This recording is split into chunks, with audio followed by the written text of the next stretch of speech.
दोस्तों देखिए, विजयनगर साम्राज्य आज हमारा टॉपिक है, जो कि मध्यकालीन भारत के इतिहास का सीरीज़ में से अगला वीडियो है। और इससे पहले हमने एंशिएंट हिस्ट्री को कवर किया था। और हमारे जो जीएस पॉइंटर है उसके 3 सेट चल रहे हैं। पहला चल रहा है साइंस का, जिसमें हमने फिजिक्स कंप्लीट किया था और केमिस्ट्री चल रहा था। दूसरा हमने ज्योग्राफी स्टार्ट किया हुआ है और तीसरा ये है हमारा मध्यकालीन भारत का इतिहास। तो चलिए आज हम देख लेते हैं। पिछले टॉपिक्स में हमने दिल्ली सल्तनत के जो हमारे तुगलक और लोधी वंश थे उन्हें ख़त्म किया था। आज हम विजयनगर साम्राज्य के बारे में पढ़ने वाले हैं। तो चलिए बेसिक से क्वेश्चन हैं, फटाफट से सॉल्व कर लेते हैं, पढ़ लेते हैं।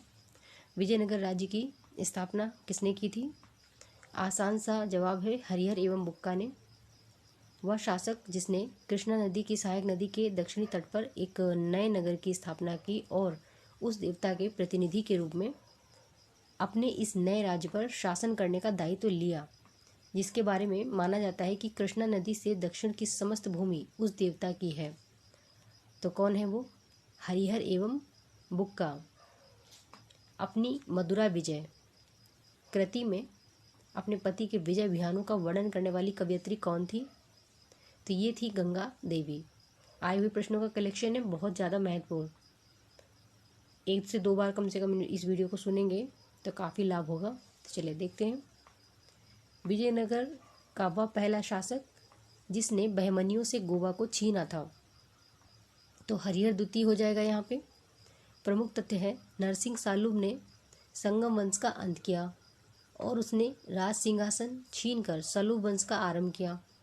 वीर नरसिंह ने अंतिम सालुब शासक को जो गद्दी थी उससे उतारकर राज सिंहासन छीना। वीर नरसिंह के उत्तरवर्ती उनके अनुज कृष्णदेव राय थे और कृष्णदेव राय के उत्तरवर्ती थे उनके चचेरे भाई अच्युत देव राय। तो ये तथ्य हैं और सही भी हैं। चलिए आगे देखते हैं। विजयनगर के राजा कृष्णदेव राय ने गोलकुंडा का युद्ध जिस राजा के साथ लड़ा था वो कौन थे? तो देखिए ये थे कुली कुतुब शाह। कृष्णदेव राय के दरबार में अष्ट दिग्गज भी थे। ये थे 8 तेलुगु कवि। वह शासक जिसे आंध्र भोज भी कहा जाता है तो वो है कृष्णदेव राय। प्रसिद्ध विजयनगर शासक कृष्णदेव राय के अधीन स्वर्ण युग था तेलुगु साहित्य का। कृष्णदेव राय ने कहाँ की स्थापना की थी?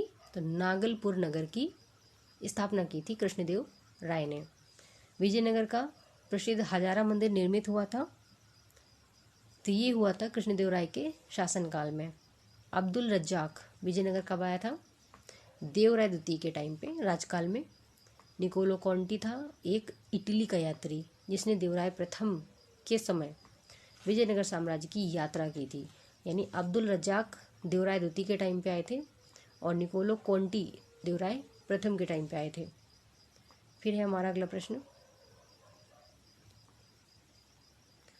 कम्बन कट्टन, देखिए कम्बन कुट्टन नन्य तथा टिक्कन में से महाभारत के तेलुगु अनुवादों के लिए कौन विख्यात है? तो देखिए नन्य एवं टिक्कन ये 2 हैं। एक है आपका नन्य और दूसरा है टिक्कन। ये तेलुगु अनुवादों के लिए फेमस है महाभारत के। इन्होंने महाभारत का तेलुगु में अनुवाद किया था। अब आते हैं अगले प्रश्न में। वैदिक ग्रंथों के भाष्यकार सायण को आश्रय प्राप्त था। देखिए सायण जो थे ये थे वैदिक ग्रंथों के भाष्यकार और इनको विजयनगर राजाओं का आश्रय प्राप्त था। इनका नाम ध्यान रखेंगे, सायण। 1565 ईस्वी में प्रसिद्ध युद्ध कब जो हुआ था? 1565 ईस्वी में एक युद्ध हुआ था। नाम बताएं उस युद्ध का। तो ये था तालिकोटा का युद्ध। तालिकोटा का युद्ध 1565। तो ये जो है लड़ा गया था विजयनगर और बीजापुर, साथ ही अहमदनगर, बीदर एवं गोलकुंडा की संयुक्त सेनाओं के बीच में। अगला प्रश्न है, जब राजा बोडियार ने मैसूर राज्य की स्थापना की तब विजयनगर जो शासक था, साम्राज्य का कौन शासक था विजयनगर के? तो राजा बोडियार के मैसूर राज्य की स्थापना के टाइम पे विजयनगर का जो साम्राज्य शासक था वेंकट द्वितीय। फिर बात करते हैं अगले प्रश्न की। विजयनगर के शासक कृष्णदेव की कराधान व्यवस्था की विशेषता क्या थी?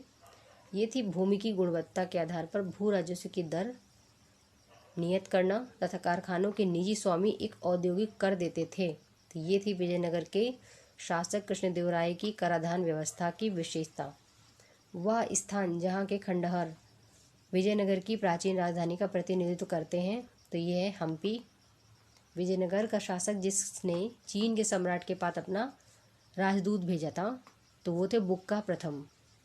प्रथम तेलुगु कवि श्रीनाथ से संबद्ध दरबार था देवराय द्वितीय का।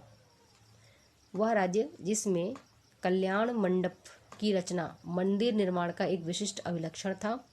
तो ये देखिए कल्याण मंडप का जो विशिष्टता थी, ये थी विजयनगर के दरबार की, मतलब वहाँ के मंदिर रचना की।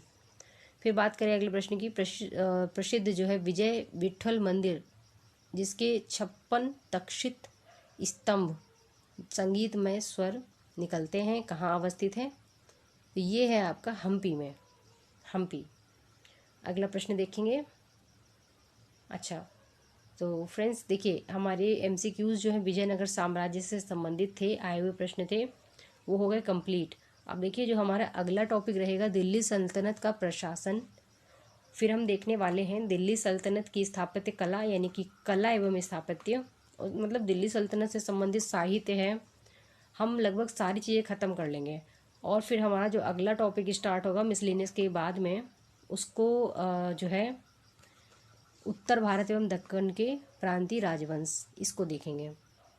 तो ये हमारे नेक्स्ट वीडियो में हो जाएगा और लगभग 5 वीडियो में, 5 से 6 वीडियो में ख़त्म हो जाएगा। फिर हम मॉडर्न हिस्ट्री की ओर बढ़ेंगे जो कि सबसे ज़्यादा इम्पोर्टेंट है BPSC के एग्ज़ाम के लिए। ठीक है, तो मिलेंगे अगले वीडियो में। और भी वीडियोस हमारे आ रहे हैं, उन्हें आप ज़रूर देखें, अलग अलग विषयों के। और चैनल में नए हैं तो चैनल को सब्सक्राइब करना ना भूलें। जय हिंद।